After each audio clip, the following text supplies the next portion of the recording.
So, बच्चा लोगों, again welcome to the online classes and physics with Ashok sir. We are discussing the chapter magnetic effect of current. Magnetic effect of current. Previous lectures में हमने discuss किया है कि जब कोई current flow करती है, जब मूविंग चार्ज होता है तो वो मैग्नेटिक इफेक्ट अपना शो करता है और कोई भी कंडक्टर मैग्नेट की तरह बिहेव करने लग जाता है। फिर हमने परमानेंट मैग्नेट और टेम्पोररी मैग्नेट के बारे में डिस्कस किया। फिर हमने करंट कैरिंग कंडक्टर के कारण मैग्नेटिक फील्ड जो होता है उसके बारे में डिस्कस किया। आज हम डिस्कस करेंगे सोलेनॉइड के बारे में। सोलेनॉइड, ये सोलेनॉइड क्या होता है?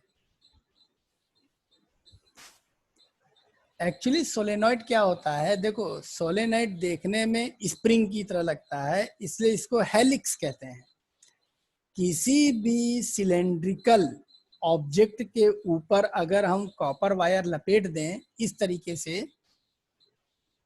तो हमारा सोलेनॉइड बन जाता है। ये सिलेंड्रिकल ऑब्जेक्ट है और ये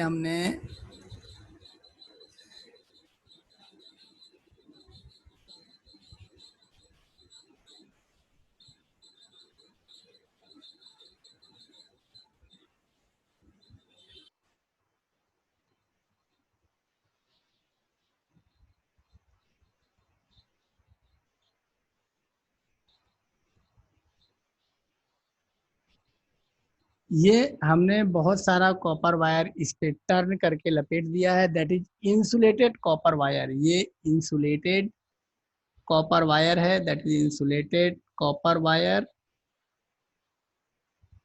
ये क्या है? ये रेक्टेंगुलर मटेरियल है, या यूं कह सकते हैं rectangular ferromagnetic material.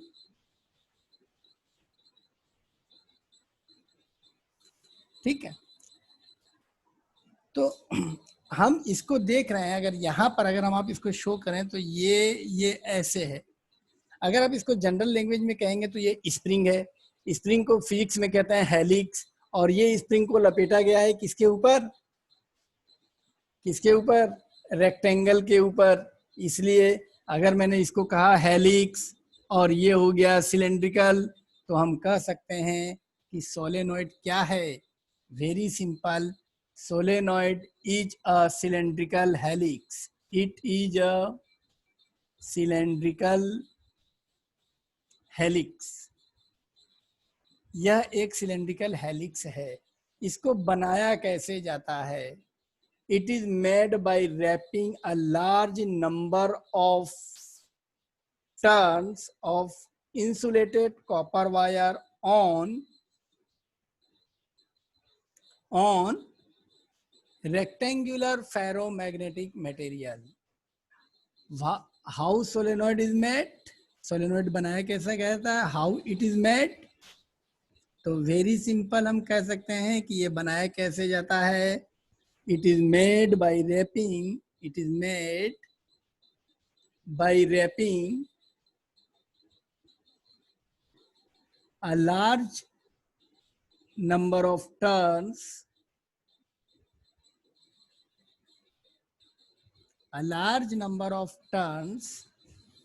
of insulated copper wire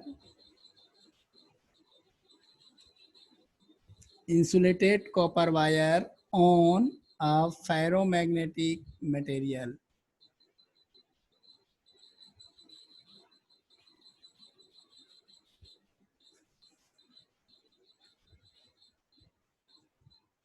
okay, किसी भी फेरोमैग्नेटिक मटेरियल के ऊपर इंसुलेटेड कॉपर वायर का लार्ज नंबर ऑफ टर्न अगर हम रैप कर देंगे, लपेट देंगे, तो सोलेनॉइड बन जाएगा।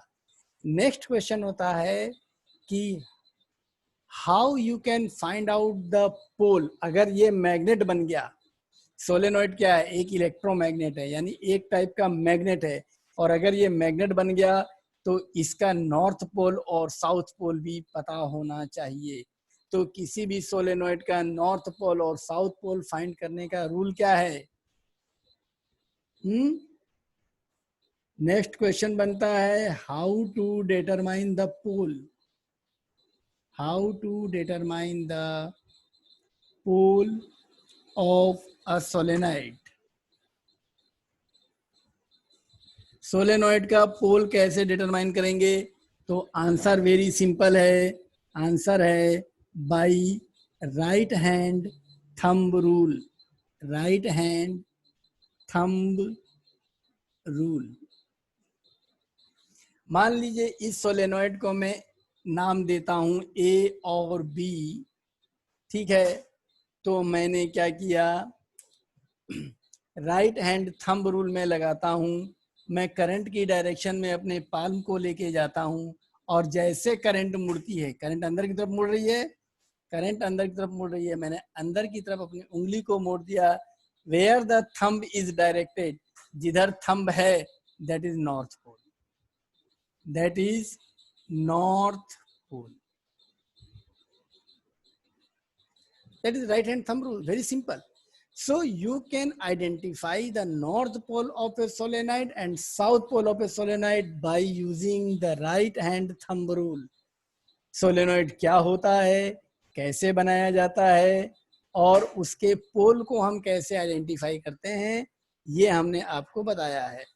राइट हैंड थंब रूल अगर हम लगाएंगे तो हम सोलेनोइड के पोल को आइडेंटिफाई कर सकते हैं, ठीक है। उसके बाद हम बात करते हैं कि सोलेनोइड का जो लेंथ होता है वो उसके डायमीटर के कंपैरिजन में बहुत ज्यादा होता है।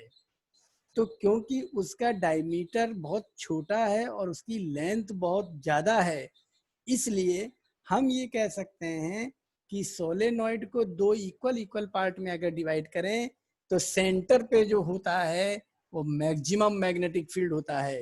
यानी एक इम्पोर्टेंट पॉइंट आपको याद रखना है कि सोलेनोइड के सेंटर पे मैक्सिमम मैग्नेटिक फील्ड होता है,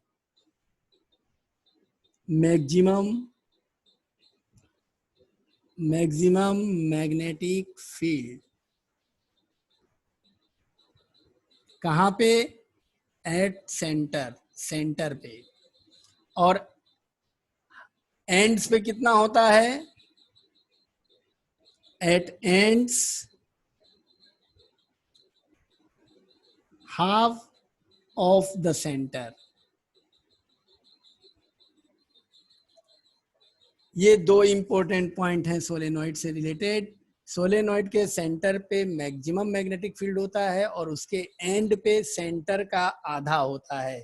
रीजन मैंने आपको बता दिया कि सोलेनोइड का जो लेंथ होता है वो डायमीटर के कंपैरिजन में बहुत ज्यादा होता है, इसलिए सोलेनोइड को हम बीच से दो इक्वल पार्ट में डिवाइड कर देते हैं। तो आधा पोर्शन उधर चला गया, आधा पोर्शन इधर चला गया, सेंटर में मैग्नेटिक फील्ड क्रिएट हो गया। जैसे जैसे इधर बढ़ेंगे मैग्नेटिक फील्ड कम होता जाएगा और जैसे जैसे एक ही तरफ बढ़ेंगे तब भी मैग्नेटिक फील्ड कम होता जाएगा। इसलिए एंड पे जो होता है वो मैग्नेटिक फील्ड सेंटर का हाफ होता है। यानी अगर सेंटर पे मैग्नेटिक फील्ड एक्स है तो ए पॉइंट पर और बी पॉइंट पर मैग्नेटिक फील्ड x/2 होगा। Got that point? This is all about the solenoid. Now it's time for you to ask the questions if you have any doubt. Okay, so we are going to discuss now force on current carrying conductor. Force on current carrying conductor in a magnetic field. Magnetic field में force कितना होगा? तो हमारा topic होगा force on a current carrying conductor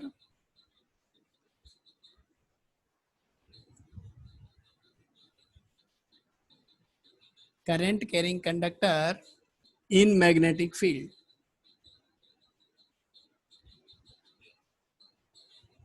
हम क्या करते हैं, हमने एक स्टैंड ले लिया, ये स्टैंड है हमारे पास, ठीक है। और इस पर हमने जो है एक कंडक्टर, ये हमारे पास एक कंडक्टर है, ये हमने कंडक्टर ले लिया और इस कंडक्टर पे वायर लपेट दिया हमने ऐसे,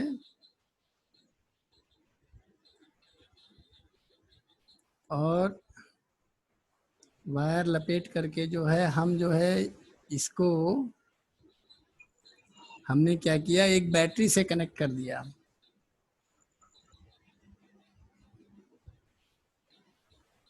और यहाँ पे हमने की लगा दिया, ये यहाँ पर की है। जैसे ही हम की को ऑन करते हैं और यहाँ पे हमने क्या किया, एक मैग्नेटिक फील्ड लगा दिया।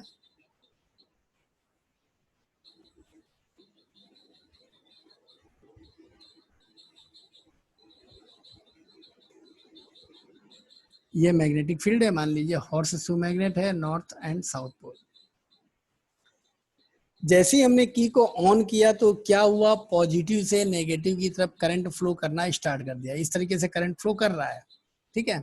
और ये करंट फ्लो कर रहा है और ये एक मैग्नेटिक फील्ड में रखा हुआ है। तो होता क्या है कि धीरे धीरे हम देखते हैं कि ये जो है कंडक्टर मैग्नेटिक फील्ड में रखने पर मूव करना स्टार्ट कर देता है। ऐसा क्यों होता है भाई? ऐसा इसलिए होता है कि जो कंडक्टर में हम करंट फ्लो करा रहे हैं वो खुद अपना एक मैग्नेटिक इफेक्ट शो करता है। You know very well that current is the source of magnetic field, moving charge is the source of magnetic field. Where is the moving charge? Where is the current? Where is the moving charge? There is the current. And where is the current? There will be the magnetic field. तो यहाँ पर ये अपना एक magnetic field create कर रहा है और ये हमने एक मैग्नेट यहाँ पे लगा दिया जिसका मैग्नेटिक फील्ड फिक्स है नॉर्थ टू साउथ। तो इन दोनों मैग्नेटिक फील्ड के लिए आप जानते हैं कि magnetic field lines never cross each other. तो ये दोनों मैग्नेटिक फील्ड लाइंस दो मैग्नेटिक फील्ड के कारण ये कंडक्टर क्या करता है, मूव करना स्टार्ट कर देता है, ठीक है। तो किसी भी करंट कैरिंग कंडक्टर को जब हम मूव करते, इसको ऐसे समझो कि मान लीजिए हमारे पास ये एक मैग्नेट, ये मैग्नेटिक फील्ड है, ये इस डायरेक्शन में मैग्नेटिक फील्ड जा रहा है। इधर मैंने रख दिया आपका नॉर्थ पोल और इधर मैंने रख दिया आपका साउथ पोल। ये नॉर्थ पोल हो गया और इधर साउथ पोल हो गया और इसके बीच में मैंने किसी कंडक्टर को रख दिया, ये मैंने एक कंडक्टर रख दिया। तो होगा क्या, यहाँ पे दो एक साथ काम करेंगे। होगा क्या, जब ये मैग्नेटिक फील्ड लाइंस जाएंगी तो ये मैग्नेटिक फील्ड यहाँ पर एक फोर्स लगाएंगी, ये ऐसे। क्यों? क्योंकि जब हवा चलती है तो वो सबको बहाने की कोशिश करती है। तो जब नॉर्थ पोल से साउथ पोल की तरफ मैग्नेटिक फील्ड लाइंस चलेंगी तो ये मैग्नेटिक फील्ड लाइंस क्या करेंगी, इसको मोड़ने की कोशिश करेंगी, इसको अपनी डायरेक्शन में लाने की कोशिश करेंगी। But due to action reaction, जैसे यहाँ पे फोर्स लगेगा वैसे ही यहाँ पे एक्शन एंड रिएक्शन होगा। किसके कारण?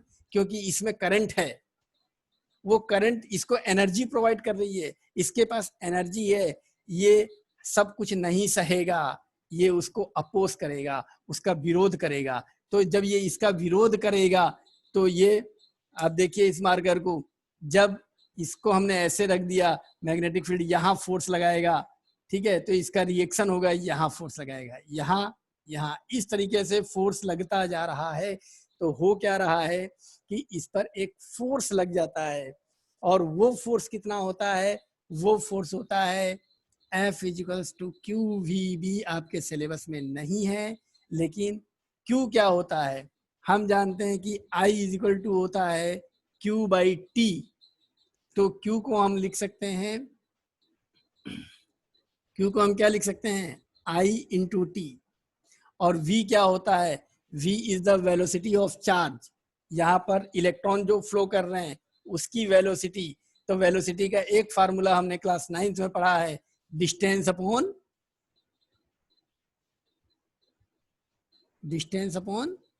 टाइम, ठीक। तो वेलोसिटी की जगह हो गया डिस्टेंस अपॉन टाइम और ये हो गया आपका B। T से T कैंसिल हो गया तो F इजिकल्स टू क्या होगा, IBL।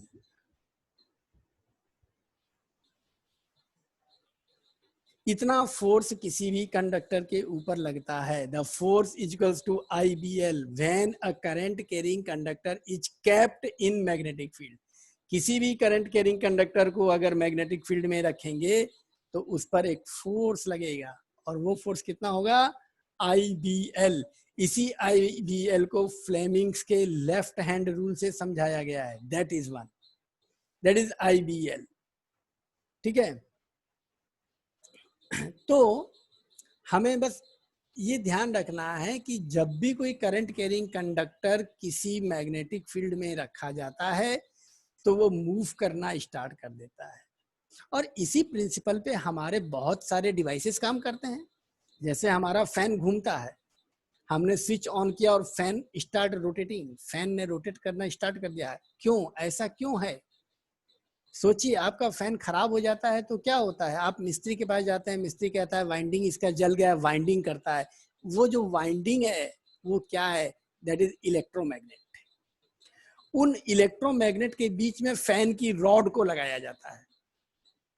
तो जैसे ही आप स्विच ऑन करते हैं यानी उसको करंट देते हैं, तो मैग्नेटिक फील्ड जो अपना फोर्स लगा रहा है, मैग्नेटिक फील्ड जो उसमें चेंज करने की कोशिश कर रहा है इलेक्ट्रिकल एनर्जी के कारण, वो उसका अपोज करता है, और अपोज करने के कारण वो एक रोटेशनल मोशन में आ जाता है और वो रोटेट करने लग जाता है।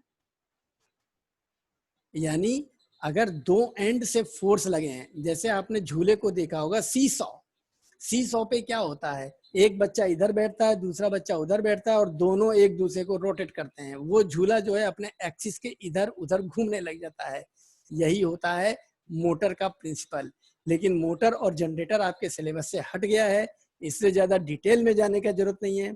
अगर पूछे कि मोटर का प्रिंसिपल क्या है, तो आप सिंपली कह सकते हैं कि when a current carrying conductor is kept in magnetic field it start rotating.